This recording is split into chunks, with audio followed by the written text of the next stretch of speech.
ತುಲಾರಾಶಿ ಶುಭ ಕಾರ್ಯಗಳಿಗೆ ಚಾಲನೆ ಸಿಗ್ತಕ್ಕಂಥದ್ದು, ಸ್ವಲ್ಪ ಚೈತನ್ಯಮಯವಾಗಿರ್ತಕ್ಕಂತಹ ತಿಂಗಳು ಶುರು ಆಗಿದೆ. ಗುರುವಿನ ಬಲ ಬಂದಿರೋದ್ರಿಂದ ಇನ್ನು 2 ವರ್ಷ ತುಲಾರಾಶಿಯವರಿಗೆ ಗುರುಬಲ ಇರ್ತದೆ.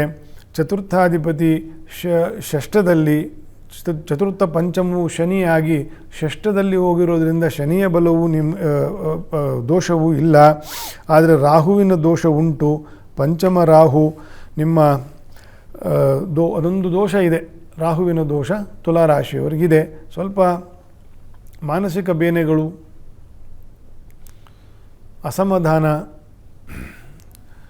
ಶುದ್ಧವಾಗಿರ್ತಕ್ಕಂತಹ ಒಂದು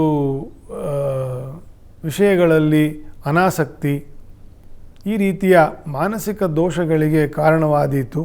ಶಿವ ಪಂಚಾಕ್ಷರವನ್ನು ವಿಶೇಷವಾಗಿ ಜಪ ಮಾಡೋದು, ಒಂದು ದಿನಕ್ಕೆ 108 108 108 ಅಂತಂದ ಶಿವ ಪಂಚಾಕ್ಷರವನ್ನು ಬೆಳಗ್ಗೆ ಮಧ್ಯಾಹ್ನ ರಾತ್ರಿ, ಮಧ್ಯಾಹ್ನ ಆಗಲಿಲ್ಲ ಅಂದರೆ ಬೆಳಗ್ಗೆ ರಾತ್ರಿ ಆದರೂ ಭಕ್ತಿಯಿಂದ ಶಿವ ಪಂಚಾಕ್ಷರವನ್ನು ಜಪ ಮಾಡೋದರಿಂದ ಮಾನಸಿಕ ದೋಷ ಪರಿಹಾರ ಆಗ್ತದೆ.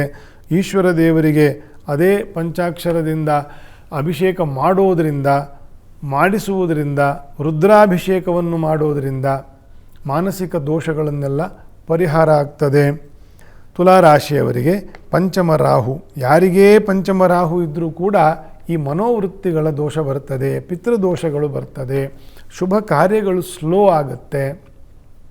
ಪಂಚಮದಲ್ಲಿ ಶನಿ ಅಥವಾ ಪಂಚಮದಲ್ಲಿ ರಾಹು ಇದ್ದರೆ ಸ್ತ್ರೀಯರಿಗೆ ವಿಶೇಷವಾಗಿ ಮಾನಸಿಕ ದೋಷಗಳು ಜಾಸ್ತಿ ಆಗ್ತದೆ ಪಂಚಮ ರಾಹುವಿನ ಕಾರಣದಿಂದ.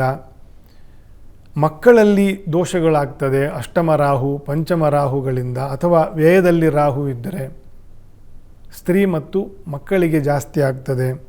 ನಾನಾಗಲೇ ಹೇಳಿದಂತೆ ಶುಕ್ರನ ಮನೆಯಲ್ಲಿ ರಾಹು ಇರೋದು, ಶನಿ ಸ್ವಕ್ಷೇತ್ರದಲ್ಲಿರೋದು ಕಳೆದ 3-4 ವರ್ಷದ ಹಿಂದೆ ಇದ್ದ ಹಾಗೆ. ಇದೆಲ್ಲ ಕಾಯಿಲೆಗಳಿಗೆ ಕಾರಣ, ಮನೋವಿಕಾರಗಳಿಗೆ ಕಾರಣ. ಮತ್ತು ಶನಿಯ ಮನೆಯಲ್ಲಿ ರಾಹು ಇರತಕ್ಕಂಥದ್ದು ಇದೂ ಕೂಡ ಮನೋವಿಕಾರಗಳಿಗೆ ಕಾರಣವಾಗ್ತದೆ.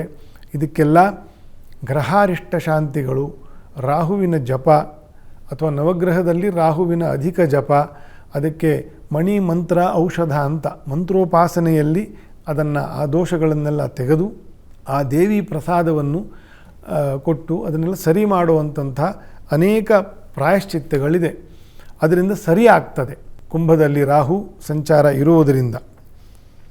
ತುಲಾರಾಶಿಯವರಿಗೆ ಪಂಚಮದಲ್ಲಿ ರಾಹುವಿನ ದೋಷ ಇರೋ ಕಾರಣ ಇದನ್ನು ಸ್ವಲ್ಪ ವಿಸ್ತಾರ ಮಾಡಿ ಹೇಳಿದ್ದೇನೆ.